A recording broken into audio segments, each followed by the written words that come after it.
Bom dia, meu povo, Shalom, meu eterno te abençoe.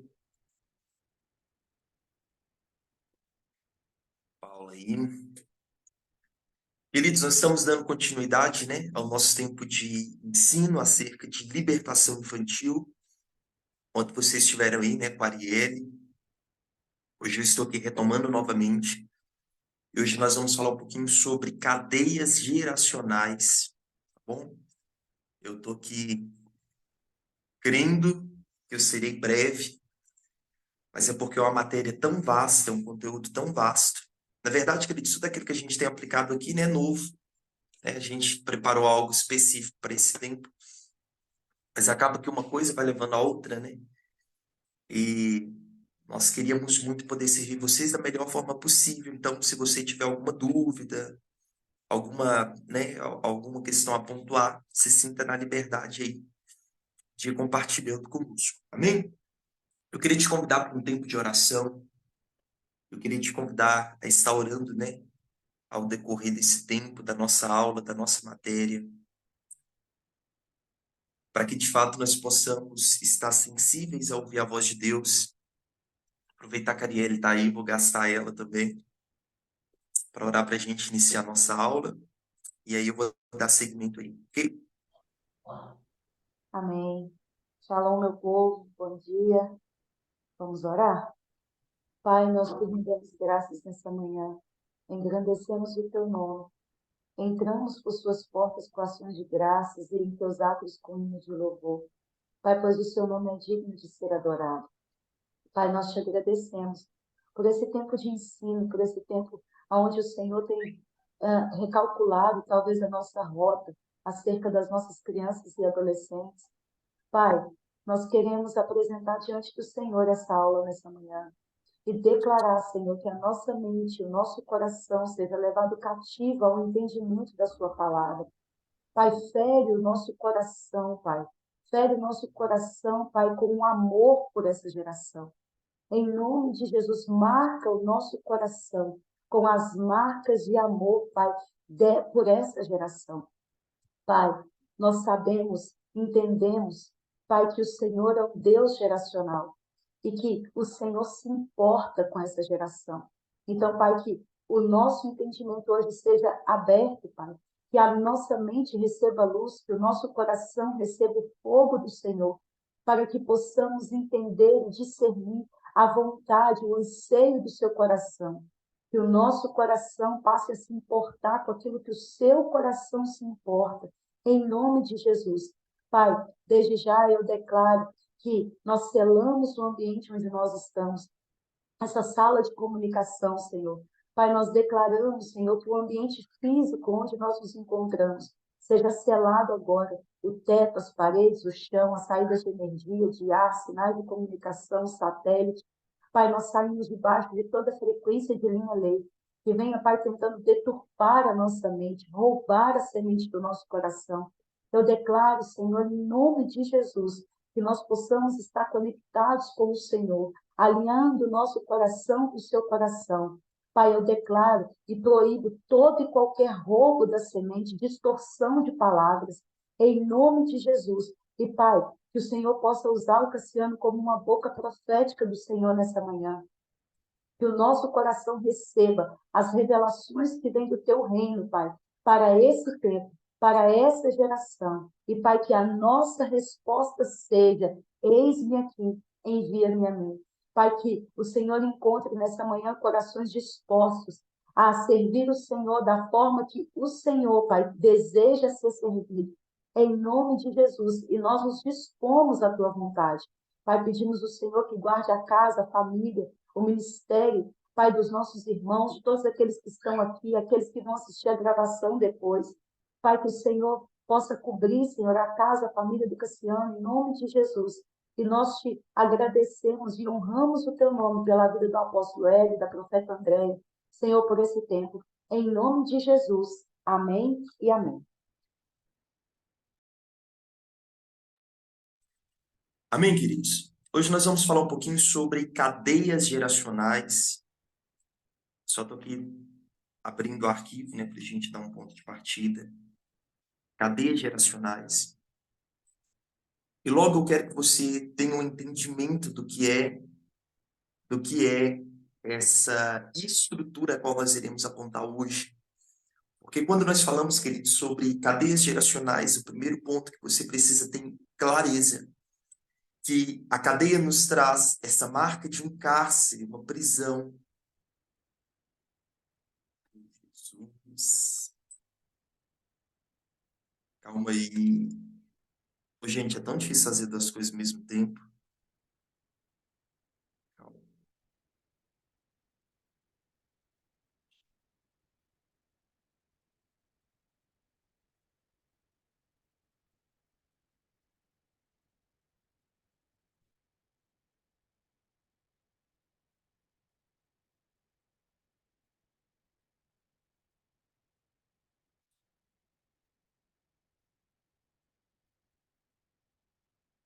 Então, quando nós falamos sobre cadeias, nós estamos falando sobre esses cárceres, prisões, estruturas de detenções que marca geração a geração.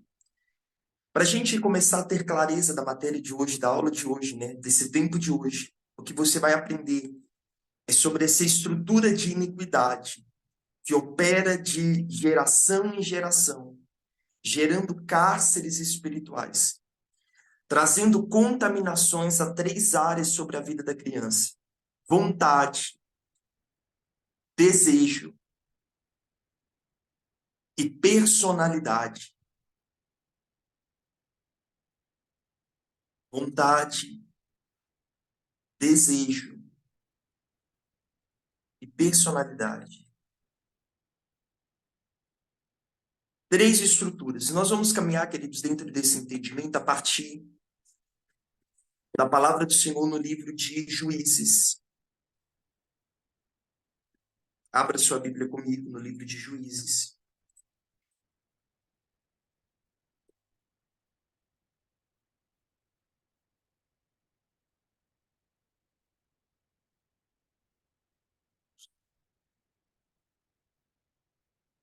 Juízes capítulo 6.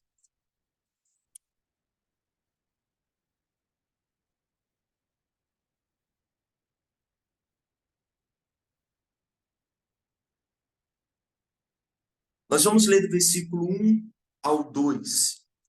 Amém? A minha versão diz assim: Juízes capítulo 6, versículo 1 ao 2.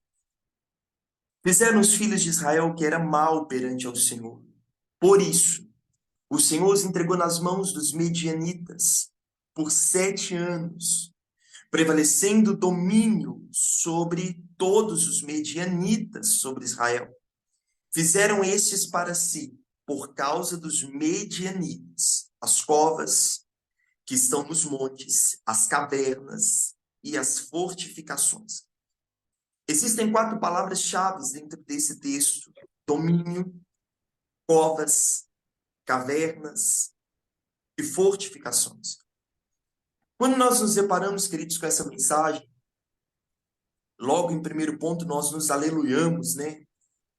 Glória a Deus, em um período de perseguição, os filhos têm construído um lugar de refúgio. Mas se você ler essa passagem, queridos, você vai entender que os filhos deveriam estar desfrutando ou governando sobre Israel. Mas o que a palavra aponta é que os filhos estão sendo opressos, estão se escondendo em covas, cavernas e fortificações. Quando nós olhamos o povo de os medianitas, eles sempre serão um povo que traz a marca chamada opressão. Todas as vezes que você vê esse governo dos medianitas na Bíblia, você vai ver por trás uma estrutura que traz pânico e opressão. Juízes, capítulo 6, versículo 1 ao 2. Mas o que seria esse estado de domínio? De nada, Jaqueline. O que seria esse estado de domínio? O que é dominar? A palavra dominar significa exercer da autoridade ou do poder a fim de subjugar. Eu vou falar mais uma vez. Domínio é exercer da autoridade ou do poder a fim de subjugar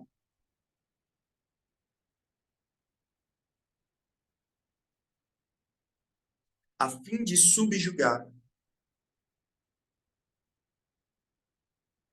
da vontade de uma pessoa consciente.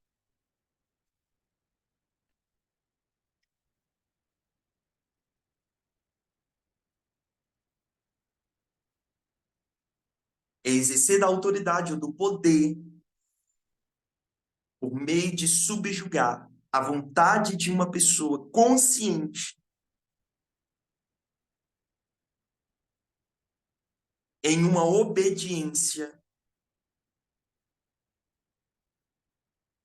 incontestável. O que eu estou fazendo aqui, queridos, é um apontamento de uma estrutura que tem oprimido, que tem dominado, exercido da autoridade do poder, subjugando a vontade consciente do indivíduo, trazendo uma obediência incontestável. Essa é a marca deles. Só quando a gente vai ler, queridos, a palavra do Senhor dentro desse contexto dos medianitas e os filhos de Israel, toda essa estrutura de opressão é uma estrutura que se constrói. E a grande dificuldade hoje é que as pessoas procuram uma libertação infantil para tratar aquilo que é um sintoma, né? A Arielle tratou isso com vocês, essa diferenciação dos sintomas com a raiz. Então as pessoas elas vêm com: eu quero cessar o mal que foi gerado até o dia de hoje. Eu quero cessar a opressão que foi gerada até o dia de hoje. Mas permaneça com a sua Bíblia aberta, pois antes de falar que os filhos fizeram para si as covas, cavernas e fortificações, a palavra do Senhor vai trazer um apontamento. E aí no versículo 1 nos deixa claro que, porém, os filhos de Israel fizeram o que era mal perante os olhos do Senhor. E o que você precisa entender é que na sondagem do indivíduo, como criança, adolescente, o que você precisa sondar não é o quão danoso as trevas têm governado, mas quais princípios da palavra foram quebrados. Esse é o ponto. Quando nós pegamos essa parte do texto, onde diz que os filhos de Israel fizeram o que era mal perante aos olhos do Senhor, você vai encontrar três marcas latentes aí. Primeira coisa, infidelidade. Algo que se tornou latente sobre esse tempo foi a infidelidade do povo. O segundo ponto, a idolatria.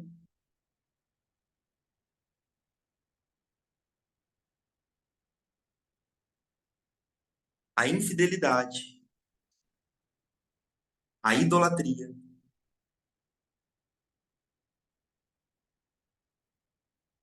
e a feitiçaria.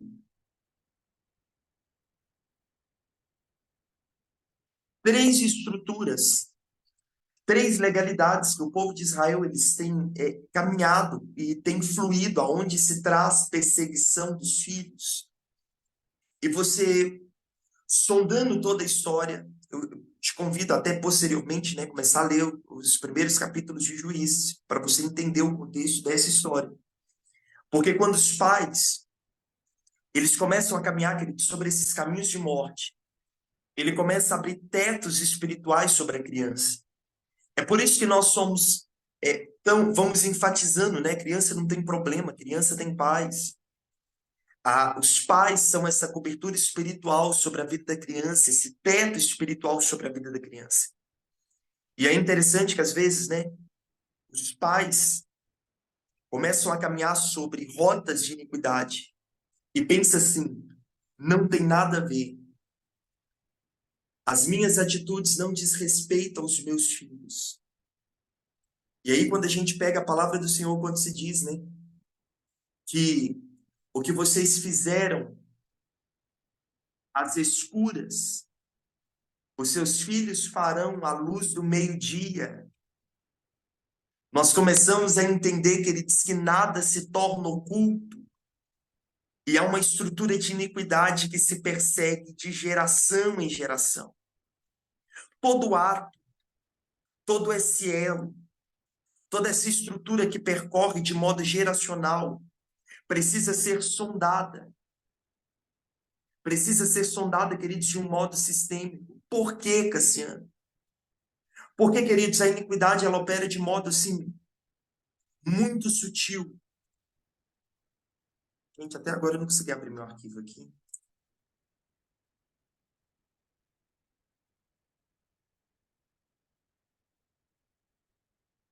Agora foi. A iniquidade só opera de modo muito sutil. Quando nós olhamos, queridos, para um campo geracional, aquilo que tange a estrutura do homem, o homem ele sempre vai fazendo distinção, colocando não, o corpo não tem nada a ver com o espírito, e o espírito não tem nada a ver com a alma, quando na verdade as três coisas estão atreladas. O modo que eu lido com o meu corpo está atrelado à estrutura da minha alma. O modo que eu vou lidando com a minha alma e aonde a minha alma se alimenta, isso influencia muito ao meu espírito. Mas uma grande estrutura que nos dias de hoje tem governado e que para mim é o X da questão de toda a cadeia geracional, é uma síndrome física e que para mim também é uma síndrome espiritual, uma síndrome de Estocolmo. Eu não sei se você já ouviu falar, é quando um indivíduo, síndrome de Estocolmo, é quando o indivíduo ele é tomado em cárcere, ele é levado cativo. Às vezes, queridos, ali até mesmo sem alimento, sofrendo vários tipos de agressão e abusos, mas ele se apaixona pelo carcereiro. Ele entra dentro de um estado que ele não se vê sem o carcereiro. O carcereiro, queridos, ele pode deixar a cela aberta que o indivíduo ele não sai para fora. É essa estrutura que nós estamos lidando hoje, nessa manhã, porque nós podemos pegar, queridos, e apontar, falar assim, não, a palavra do Senhor diz, você está errado aqui, aqui, aqui. Esse pecado vai te matar. Você entende isso? O indivíduo olha para você e diz, entendo. E amanhã ele está praticando. Ele se apaixonou pelo carcereiro. Cassiano, de modo claro para quem trabalha com libertação, aonde se opera tal nível de prisão? As práticas de cativeiro que nos traz marcas de prazer.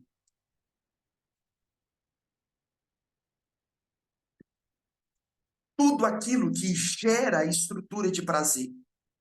E o indivíduo ele entra dentro de uma estrutura, dentro de um estado, aonde ele se torna ali, né, comovido com a sua própria história. Já viu aquela pessoa que ela sempre caminha pobre de mim? O pessoal fala, né, a síndrome de Gabriela, eu nasci assim, eu vivi assim, vou morrer assim. Por quê? Ela chegou dentro de um estado, queridos, aonde espiritualmente ela se tornou tão cativa que não precisa colocar guardiões sobre a prisão dela. Ela, por si só, ela decide pela estrutura de morte. Ela é aliançada, ela caminha numa estrutura de infidelidade, de tal modo que ela mesmo decide permanecer. Entenda que a legalidade, queridos, é a grande raiz da opressão. E que na maioria das vezes, quando nós falamos da libertação infantil, vem uma construção chamada cultura. Então nós estamos pegando geração em geração aprisionadas dentro da cultura. Então, aonde que nós entramos nisso? Nós pegamos a criança, tomamos a criança para ser ministrado. E quando nós vamos observar, de geração em geração, há uma cadeia cultural que cerca aquela criança. Eu vou até pontuar algumas questões aqui. Pornografia, sim. Pornografia, masturbação, adultério, a prática do roubo, tudo aquilo que gera a estrutura de prazer, né? Essa herança cultural que nós arrastamos hoje, nós olhamos como, por exemplo, no primeiro banho do bebê, né? Antigamente colocava-se joias de ouro, de prata, para que a criança crescesse e se tornasse rica. O batismo na Igreja Católica, que na verdade é um batismo que se dá aos mortos, enterrar o umbigo da criança para que ela tenha sorte. O primeiro dente que cai, jogar em cima do telhado para dar sorte. Várias questões, queridos, que você poderia apontar e falar assim, não, Cassiano, eu conheço vários métodos. E que de modo cultural acessou até mesmo a minha casa. A simpatia, o benzimento. E quando nós olhamos essa estrutura de cultura que acessa as nossas crianças, nós começamos a entender, queridos, essa perseguição espiritual. E que se dá por algumas marcas. Então nós pontuamos, eu sempre falo isso, né? Quando você olha para mim, né? Essa carcaça magrela, você vai ver marcas muito compatíveis, vamos supor, a minha mãe. Esse cabelo ruim que você está vendo não veio do meu pai, isso veio da minha mãe. Eu sempre falo, né? Tem dia que nem oração resolve. Indomável. Tem irmão aí que entende a minha dor, né? Compadece-te de mim. Aí, é o meu traço de herança genética. Existem questões, queridos, que dentro da minha conduta, comportamento, é muito atrelado à conduta do meu pai. O que eu não posso descartar é uma herança espiritual. Entenda que a iniquidade geracional, ela se opera como um cordão umbilical corrompido, que passa de geração em geração. É como um condutor da maldade. É uma estrutura que conduz à maldade.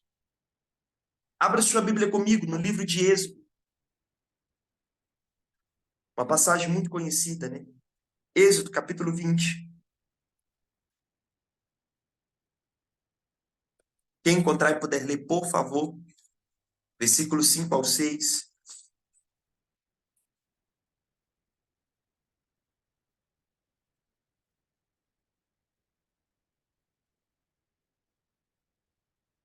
Êxodo, capítulo 20, versículos 5 ao 6. Pode ler? Amém. Não adore essas coisas, nem preste culto a elas, porque eu sou o Senhor seu Deus, sou Deus zeloso, que visito a iniquidade dos pais nos filhos até a terceira e quarta geração daqueles que me odeiam. Mas faço misericórdia até 1000 geração daqueles que me amam e guardam os meus mandamentos. Amém. Queridos, aprenda algo aqui. Quando você lê essa palavra, você não pode tomar simplesmente dentro de uma ótica onde a iniquidade que se opera de modo geracional. Existem diversos códigos contidos nessa passagem. E um deles é que há bênçãos geracionais que acessa de modo aonde procede e alcança os teus filhos. Existem bênçãos que o Senhor liberou, queridos, que irão acessar os teus filhos. O que você tem plantado hoje, queridos, memoriais, os altares que têm sido levantados em santificação, irão operar de modo geracional sobre a sua casa.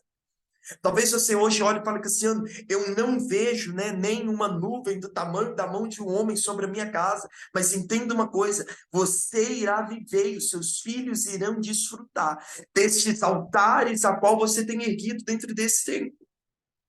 Mas quando a Bíblia fala aqui, queridos, de iniquidade, a palavra não é maldição, a palavra é iniquidade. E a palavra iniquidade é o que se desvia, aquilo que é distorcido. Iniquidade é tudo aquilo que desvia do caminho reto e perfeito do eterno. Tudo aquilo que distorce o caminho reto do eterno. A iniquidade significa ser dobrado, distorcido. inclinado para a maldade. Eu gosto de outro significado também que nos aponta para a anomia, né? Que é o ilegítimo. A iniquidade é a operação da ilegitimidade. O que é perverso.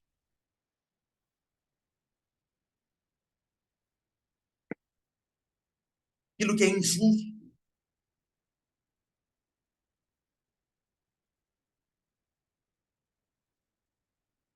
Sem lei.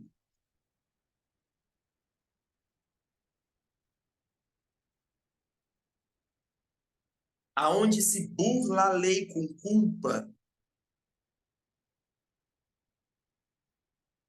Iniquidade quer dizer andar sem retidão. Mas quando nós pegamos essa passagem de Juízes 6, aonde os filhos se escondem, nós vamos observar 6 estruturas de perseguição sobre os filhos.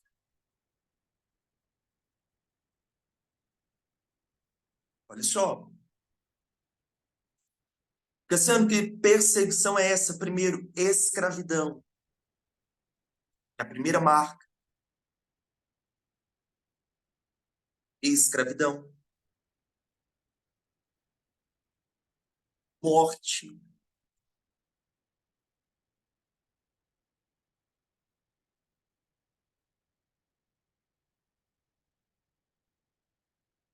Roubo.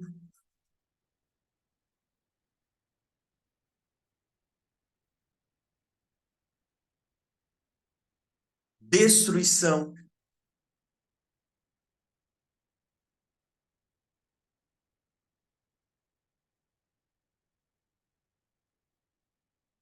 Ataques na produtividade.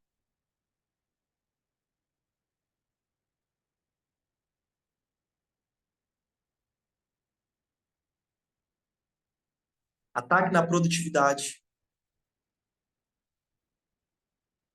E perseguição dos descendentes. Eu vou repetir todos. Escravidão. Morte. Roubo. Destruição. Ataques na produtividade. E perseguição dos descendentes. E aí nós estamos olhando, queridos, para pais que nos procuram. E aí eu falei, né, na primeira aula, o meu filho está quebrado, meu filho veio com defeito de fábrica. Mas o que que a Bíblia diz a respeito disso? Há uma perseguição de maldição sobre o meu filho. O que que a Bíblia fala acerca disso? Provérbios, capítulo 26.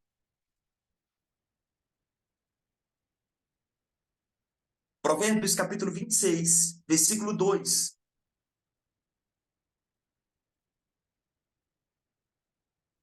Olha o que que a palavra do Senhor diz. Como um pardal que voa em fuga, e a andorinha que se escoaça veloz. Assim a maldição sem motivo, o justo não pega. Existe uma versão que diz a maldição sem causa. Então entenda, querido, se a estrutura de maldição se estabeleceu sobre o indivíduo, a pergunta não é em que meio esse indivíduo está sendo perseguido, é qual lei foi quebrada. Quais são os princípios que foram burladas nessa conduta? As bênçãos, queridos, entendem isso? As bênçãos perseguem o justo. O justo não corre atrás da bênção. A promessa é a bênção percorre, ainda encontra o justo.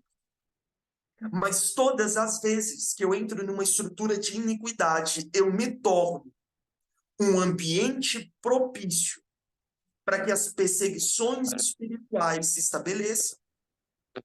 É por isso que eu pontuo para vocês, nesse dia chamado hoje, né? Que o que você precisa sondar é quais são as legalidades que têm afetado os filhos. Quais são as perseguições, as marcas de iniquidade que ainda são operantes sobre a vida dessa criança? Quando nós olhamos, queridos, a palavra maldição, existem três pontos que se estabelece aí dentro de uma de maldição. O primeiro delas é anátema. Anote aí, anátema.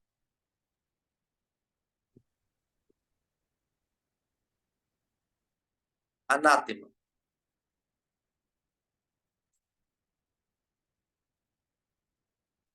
É o primeiro ponto que a gente compartilhou. O que é a maldição, Cassiano, sobre essa estrutura anátema?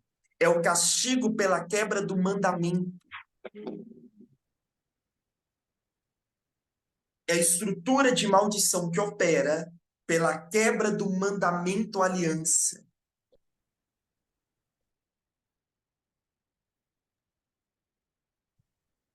Ou nós cumprimos o princípio, ou o princípio nos quebra. Então, essa maldição que se estabelece anátema é o castigo pela quebra do mandamento aliança. O segundo, arra. A-R-A-R. Arra. É a segunda estrutura de maldição.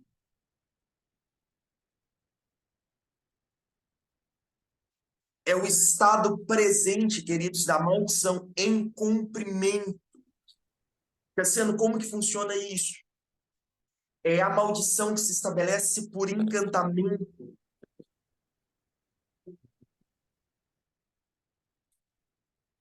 É aquilo que se libera. A gente vê aí, né, muito esse campo de magia, de feitiçaria. Ao que se prende por encantamento.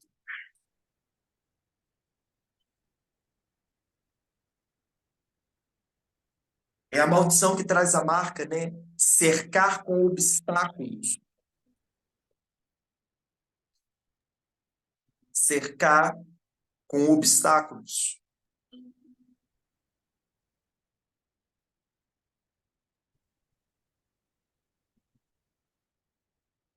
A terceira, pode falar, tá? Ainda na segunda. Dá um joinha se eu posso continuar. Pode. Então, a primeira é anátema, que é o castigo pela quebra do mandamento ou aliança. A segunda, arra, é esse estado presente da maldição por cumprimento, que se ativa ali, né, por uma perseguição. Eu dei o exemplo aí do encantamento, que cerca com obstáculos. Essa estrutura que ganha força até mesmo pela magia. E o terceiro é raca ou calau.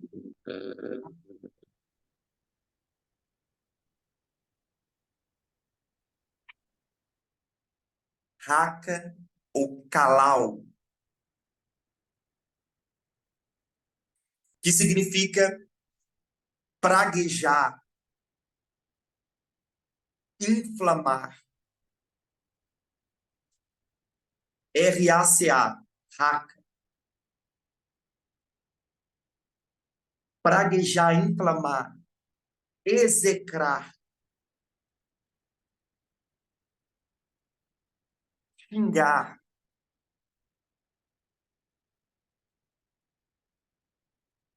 profetizar o mal.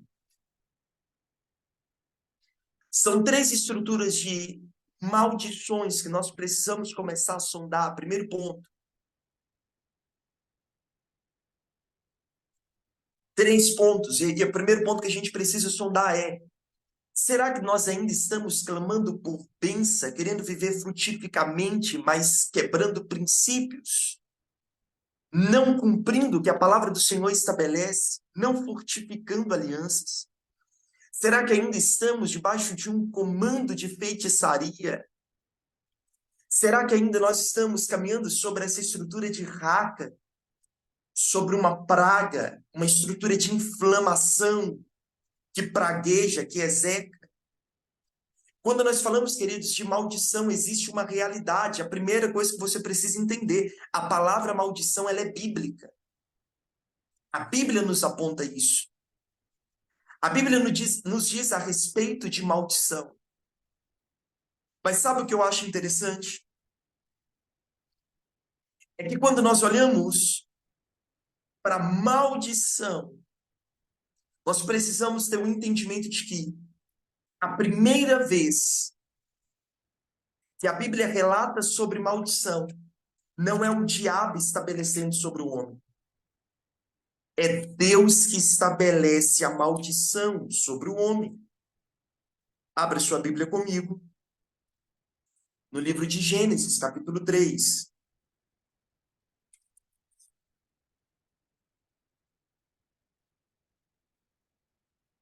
Alguém lê para a gente, por favor, versículo 17 ao 18.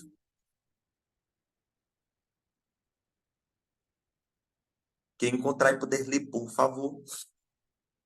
Gênesis 3. Do versículo 17 ao 18.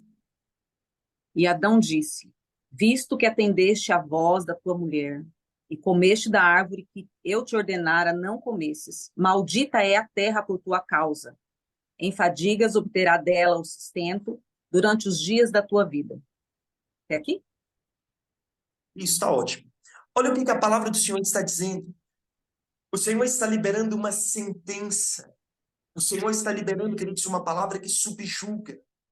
A primeira vez que a Bíblia relata acerca de maldição é o próprio Senhor que está proferindo. Por quê, Cassiano? Porque o principal papel da maldição é denunciar as práticas de infidelidade do povo diante ao Senhor.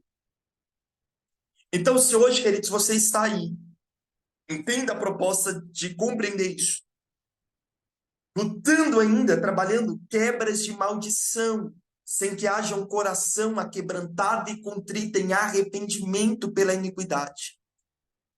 Você nunca irá romper com a maldição. O que você precisa guardar no seu coração é: a maldição se estabelece para denunciar a prática de infidelidade. Gente, a maldição ela pode vir por diversas formas. Isso aí, eu gosto muito desse entendimento que a maldição é a febre, né? A maldição é a febre que nos faz o apontamento de que algo está errado. Eu preciso ter esse entendimento. Olha o que a Bíblia diz. Livro de Deuteronômio, capítulo 28.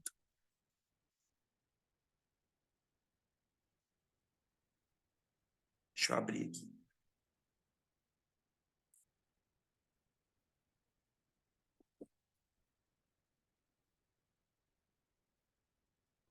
Capítulo 28.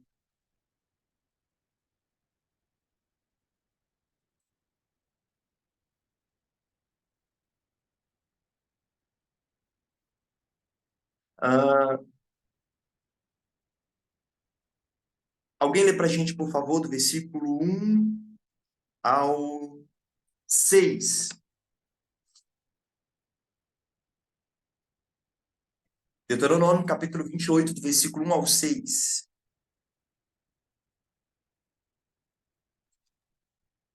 Eu sou aquela aluna fominha. Daí eu dou uns segundos para ver se alguém vai ler. Como ninguém vem, eu leio. Se atentamente ouvires a voz do Senhor teu Deus, tendo cuidado de guardar todos os seus mandamentos que hoje te ordeno, o Senhor teu Deus te exaltará sobre todas as nações da terra. Se ouvires a voz do Senhor teu Deus, virão sobre ti e te alcançarão todas estas bênçãos. Bendito será tu na cidade, bendito serás tu no campo. Bendito o fruto do teu ventre e o fruto da tua terra e o fruto dos teus animais, e bendito a cria das tuas vacas e as tuas ovelhas. Bendito o teu cesto e a tua amassadeira. Bendito serás ao entrares e bendito serás ao saíres. Qual é a condição da bênção que se estabelece? A bênção que se estabelece: guardar os mandamentos. Se você acompanhar, se você observar o que a palavra do Senhor diz, é claro, aquele que obedece ao Senhor, o seu Deus, aquele que guarda os mandamentos, aquele que zela pela palavra, serão aqueles, queridos, que caminharão sobre uma estrutura de bênção. Queridos, o ambiente da bênção é o ambiente de obediência. O que eu estou querendo que você entenda, queridos, não é o quanto a maldição se estabeleceu, é o quão princípios nós estamos deixando de lado e nós precisamos recalcular a nossa rota. Queridos, nós trabalhamos com libertação infantil e libertação adulta, e sabe o que a gente vai observando? Às vezes o indivíduo ele sai do mundo das drogas, e o Senhor, queridos, pode libertar aquele indivíduo assim, de modo instantâneo. Eu participei de um processo, oraram por mim, e eu comecei a ter nojo das minhas práticas. Glória a Deus. Mas haverá pessoas que passarão por um processo, precisam ser enviados por uma clínica, precisam ser cuidados mais de perto. Dentro do processo, às vezes acontece ali uma recaída e recalculando a rota novamente. Você, querido, precisa observar a sua vida. Às vezes hoje você tem aí 50 anos, viveu 25 anos plantando erva daninha, semeando espiritualmente sobre uma estrutura de iniquidade. Pensou, as coisas velhas se passaram, esse que tudo se fez novo e agora pronto. É muito interessante, queridos, observar que dentro de toda a estrutura que se opera nos dias de hoje, aonde se persegue de modo geracional, nós vamos encontrar algo, um princípio quebrado. A pergunta que eu faço para você é: você quer viver as bênçãos do Senhor? Você quer que os seus filhos desfrutem daquilo que a palavra do Senhor aponta? Mas quais são os princípios que vocês têm guardado e zelado? Eu não ia falar sobre isso, mas já entrando. Atos capítulo 17. Nós escutamos um povo assim, Cassiano, para mim isso não faz sentido. É que Deus não leva em conta o tempo da ignorância, a Bíblia diz isso. Abre sua Bíblia para mim. Atos 17. Atos capítulo 17. Vamos entender o contexto dessa passagem. Que Deus não leva em conta o tempo da ignorância. Atos 17, versículo 30. Vamos lá.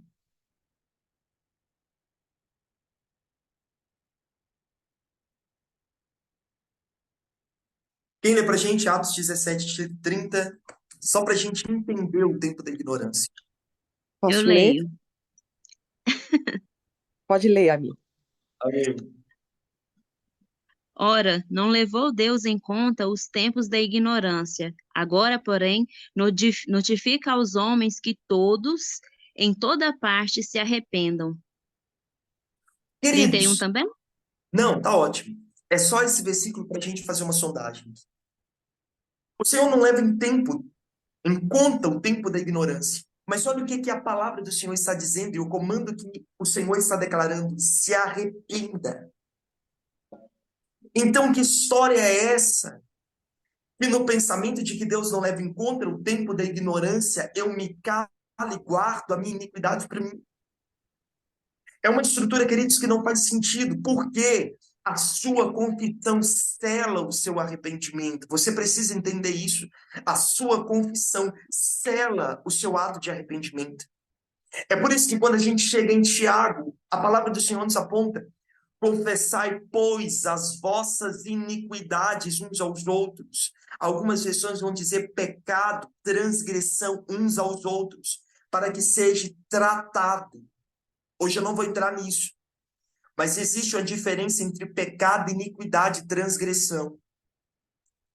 Então, estou te pontuando, queridos, que nessa rota de saída de cárceres geracionais, tudo inicia por colocar os princípios do Senhor como prioridade a ser cumprido.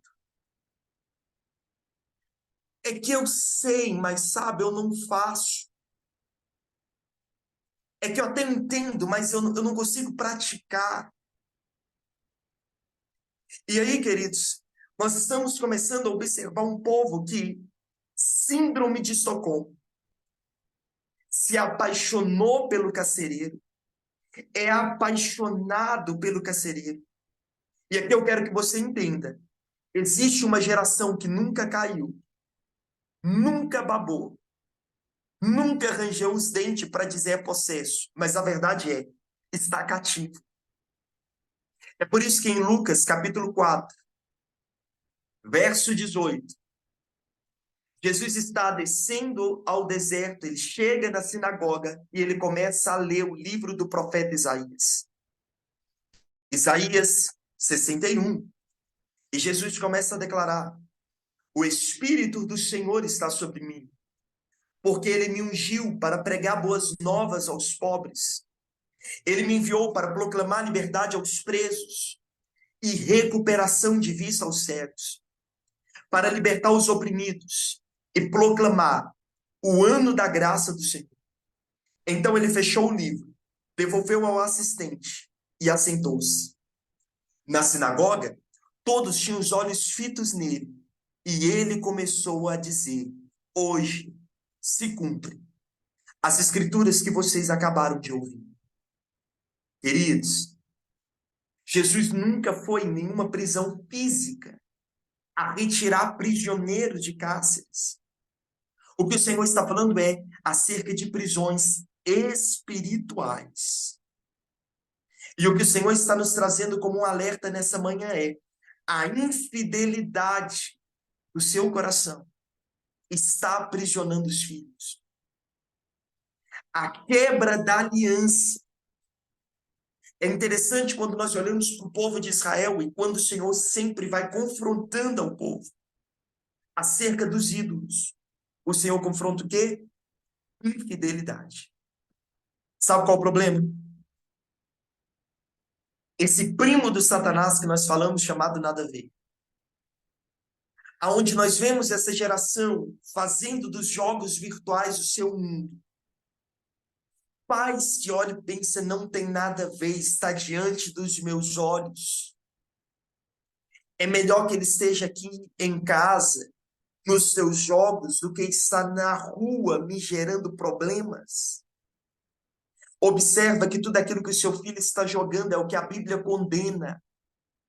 O que a Bíblia vai dizer é que os olhos que vê, o Senhor faz como ambos. Significa que o seu filho está se tornando um com aquilo que ele está se vendo. Os olhos são a janela da alma, os olhos são o portal da alma. O seu filho está sendo acessado pelas trevas através daquilo que ele escuta, através daquilo que ele vê, audição, visão, paladar, tato e olfato. Tá tudo bem.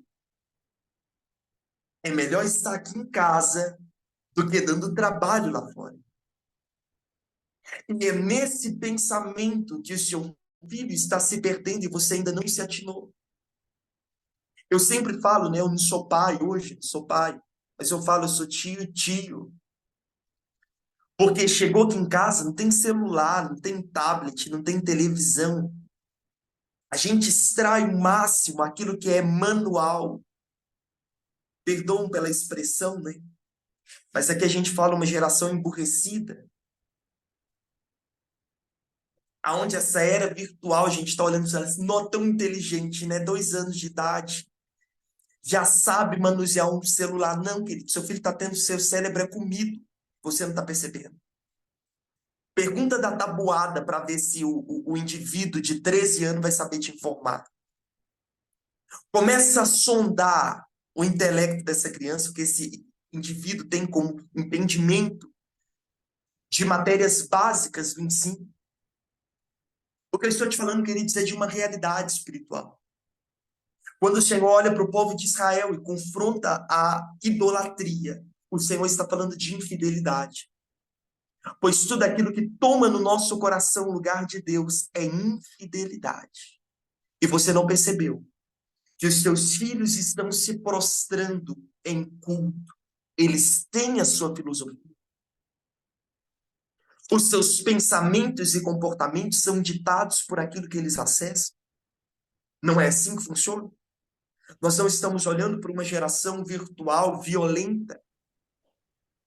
Vou compartilhar um vídeo com vocês de uma reportagem antiga que passou em uma rede de comunicação, aonde se projetou um certo desenho na escola.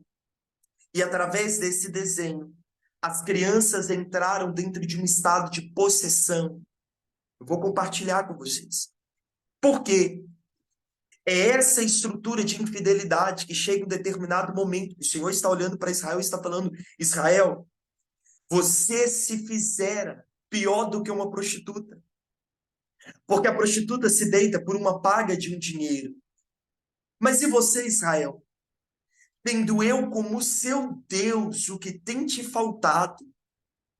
O que o Senhor está falando é: eu não te deixei faltar nada, mas você decidiu ser infiel. É essa a questão.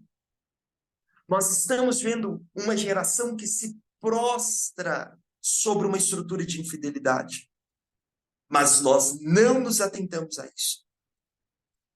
É o que a palavra do Senhor diz em Isaías. Tu vê muitas coisas, mas não a observa. Tem ouvidos abertos, mas nada ouve. Foi do agrado do Senhor, por amor da tua justiça. Engrandeceu o nome do Senhor e fez dela gloriosa. Mas hoje é um povo roubado, saqueado, postos em cavernas escondidas e cárceres. E ninguém diz: restitui. Queridos, isso mexe muito comigo. Vê, mas não observa. Escuta, mas não ouve. Um dia foi do agrado do Senhor. Mas o que a Bíblia diz é que hoje esse povo se tornou roubado, saqueado. Tem sido postos em cavernas escondidas e cárceres. E ninguém diz restitui. O que o Senhor, queridos, te chama para um senso de responsabilidade nessa manhã é: você pode gritar restituição sobre os seus filhos? Aquilo que talvez você pontuou para mim, Cassiano, eu vim de uma caminhada de feitiçaria. Eu caminhei por cisternas rotas no mundo de magia. Eu converti, tive os meus filhos, e os meus filhos não tiveram essas práticas. Será? Será? Espera aí que eu vou encontrar, queridos. Olha lá, Isaías 42, do versículo 20 ao 25, que eu fiz declaração aqui. Será? Pois o que a Bíblia nos aponta como feitiçaria? Os nossos filhos, as nossas crianças, estão sendo viradas e contaminadas em suas vontades, desejos e personalidade. E aí eu pontuo: pais que nos procuram, aonde eu errei com meu filho e não entendeu que dentro da casa, perdoa pela expressão, queridos, mas está gerando e criando um feiticeiro e ainda não percebeu. O que a Bíblia condena é o que o seu filho tem sido discipulado. E não venha me dizer que o seu filho está aprendendo na escola, pois a maior parte do tempo o seu filho tem passado em casa. Esses dias eu estava em um culto, né? E aí uma mãe me parou e falou assim: Cassiano, eu preciso de ajuda. O meu filho, fulano de tal, ele não quer vir para a igreja. Hoje, por exemplo, eu não trouxe ele para a igreja. Eu acho que deve ter, sim, de uns 7 para 8 anos de idade, não sei, mas basicamente dentro dessa janela de tempo. E aí eu tô assim para aquela mãe: nossa, mas ele é tão adulto, né? Ela tá assim: nossa, não tem noção. Nó nu é aqui de Minas, né, gente? Nó nu. Nossa, não tem noção. Você deve ser muito adulto, porque com 7 anos de idade já trabalhar, sustentar uma casa, manter os pais, para decidir o que ele vai fazer. E aí ela riu, ela tá assim: não, Cassiano, é claro que meu filho não trabalha. É que a gente está querendo, queridos, espiritualizar coisas naturais. Nós ainda estamos querendo trazer uma disciplina daquilo que é oração, para questões que é disciplina de conduta e obediência. Nós ainda estamos negociando, queridos. E aí isso é terrível, porque nós estamos vendo pais tão feridos com as suas paternidades e maternidades, que cresceram no pensamento assim: O entendimento. Quando eu crescer, eu vou dar tudo para os meus filhos que eu não tive. E dentro desse tudo que não teve, o seu filho já não sabe mais o que é um não. O seu filho já não sabe mais o que é limite. O seu filho já não sabe mais o que é princípio. Eu estou te falando, queridos, que há uma linha de medir. Você que me escuta, eu te faço uma pergunta aqui clara para a gente caminhar para o fim. Se você, queridos, não soubesse nadar, eu sei que tem pessoas aqui que sabem nadar, mas se todos vocês não soubessem nadar, fosse para uma praia e só tivesse você e o seu filho criança ainda, você olhasse para aquele filho e olhando para aquela criança dentro da água se afogando, eu vou te dar opções. Primeira opção, você olhando para o seu filho afogando, opção A, você simplesmente oraria: Senhor, envia os teus anjos a socorrer o meu filho. Dê ordem aos anjos ministradores, salve o meu filho. Opção B, você gritaria por socorro, estando simplesmente em terra, e oraria. Opção 3, você oraria, gritaria e pularia na água para salvar o seu filho. Responde aí para mim. Opção A, opção B, opção C. Simplesmente oraria. Pediria por socorro, mas não entraria na água. Ou oraria, pediria socorro e pularia na água. Opção C, né? Sabe o que é terrível? É uma geração inteira se afogando, enquanto os pais simplesmente choram. É uma geração inteira se afogando e os pais nos procuram para pedir socorro, mas não se envolvem na causa. O que o Senhor está te sacudindo é: assuma a sua responsabilidade dentro dessa casa. Estabeleça limites sobre essa casa. Eu sei que quando a gente fala sobre isso, as pessoas logo esperam, né? Vai vir uma estratégia profética, em um ato profético que eu vou tomar meu filho. E o Cassiano vai trazer uma pauta como 3 Ave Maria, 3 Salve Rainha. Amanhã o meu filho vai acordar já profeta, que falta pouco olhos escorrer das mãos. Não, queridos. A palavra hoje é: assuma a sua responsabilidade sobre essa casa. Essa criança não pode governar esse lar. Esse adolescente não pode governar. Menos presente e mais presença. Eu quero encerrar aqui e orar por você, declarando a fidelidade do Senhor. As bênçãos do Senhor se operam na sua vida através do cumprimento de princípio. O não de Deus, queridos, também é uma resposta sobre as nossas vidas. Você precisa entender isso. Me cobraram contar uma história hoje. Mandaram mensagem para mim falando assim: você não pode deixar de contar essa história. Então eu preciso te contar essa história antes de encerrar, se eu souber ainda a história. Eu quero te contar, queridos, uma história que há muito tempo atrás, em um vilarejo, ou melhor, antes disso, né? Tem que lembrar a história para contar, né, profeta? Uma criança gerada em uma família muito rica.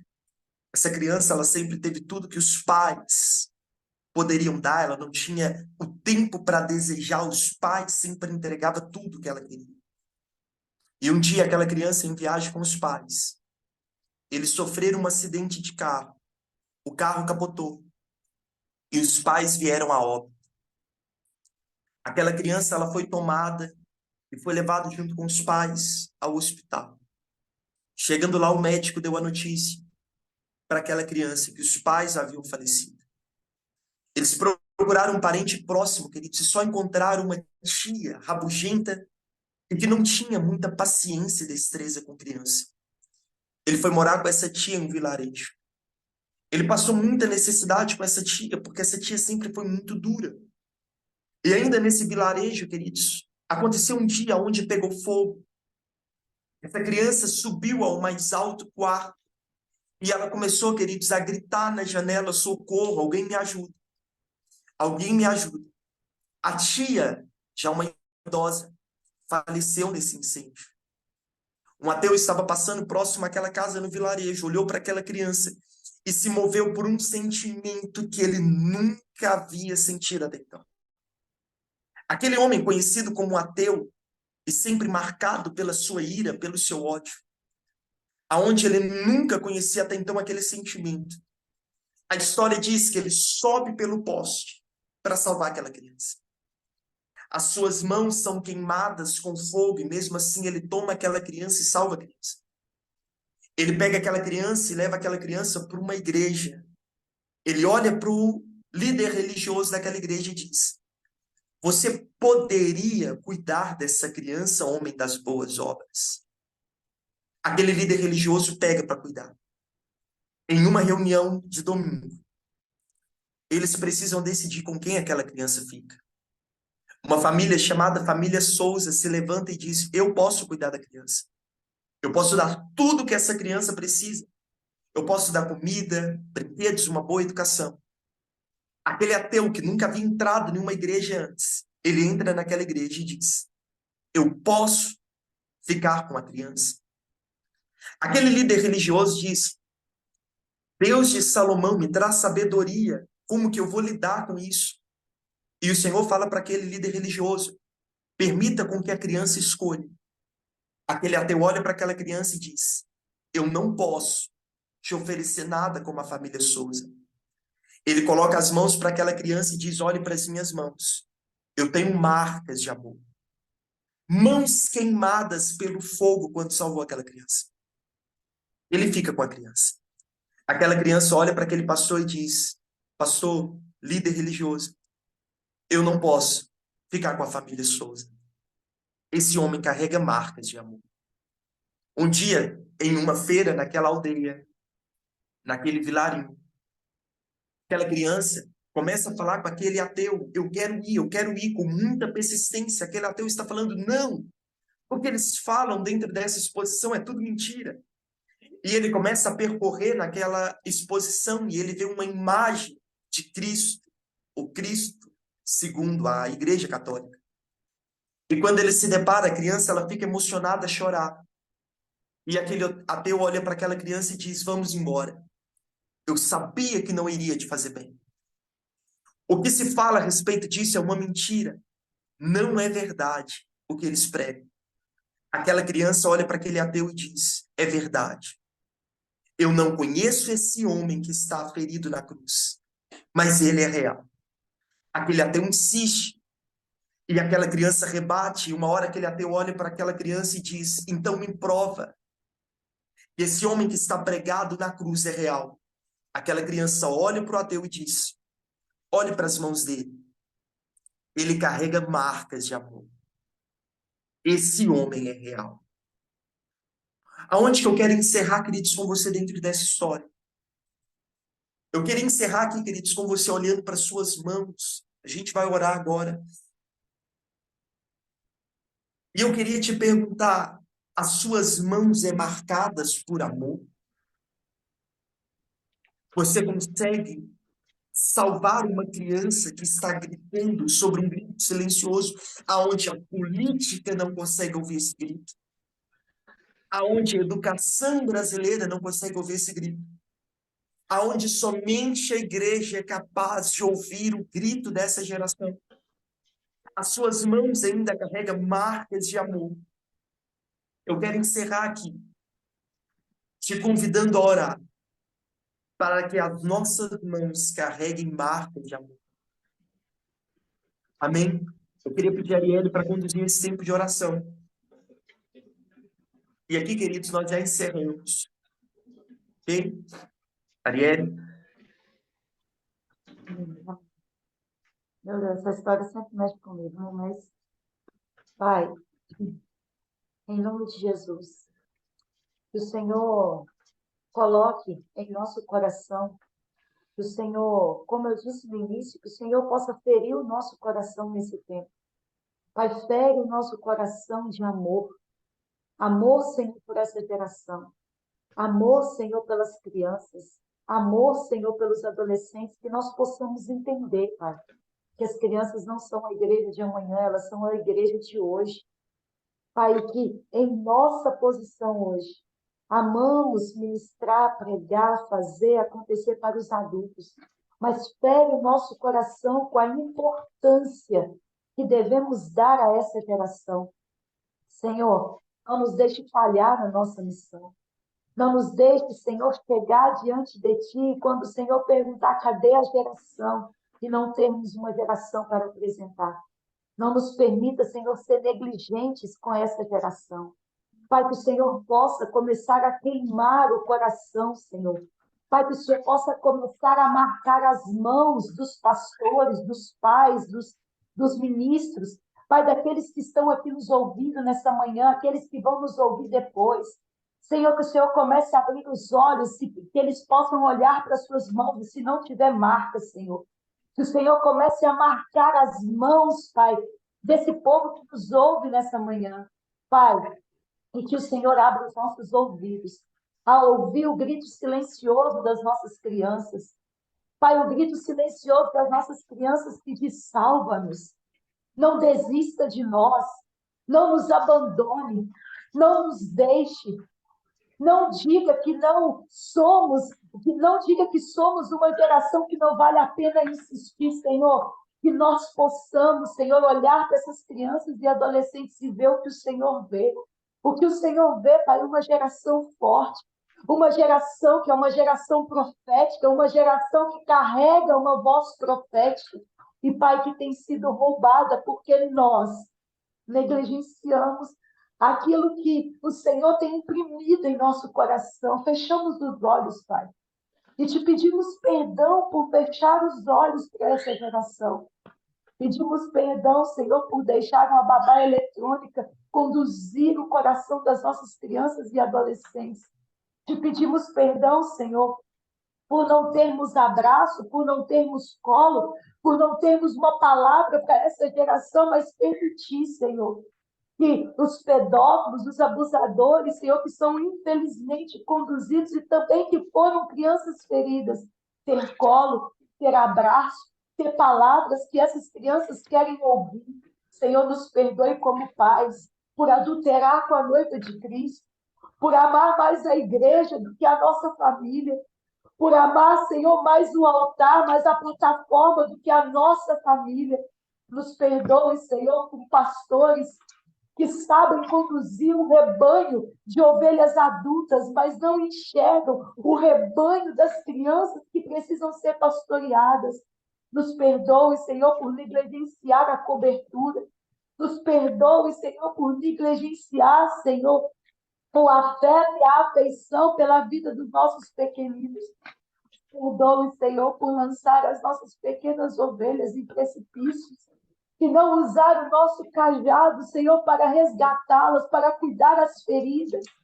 Nós sabemos muito bem tratar as feridas dos adultos, mas não nos preocupamos com o coração dos pequeninos. Ah, Senhor, nos perdoe por fechar a porta do reino para as crianças.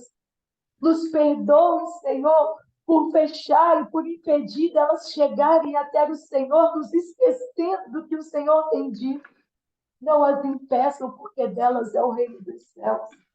Pai, nos perdoe pelas nossas crianças que são abortadas todos os dias, e quando olhamos para a cadeira das nossas igrejas, uma, duas, milhares de cadeiras que estão vazias, não pensamos, essa cadeira é de uma criança que foi abortada, porque nós nos movemos em complacência.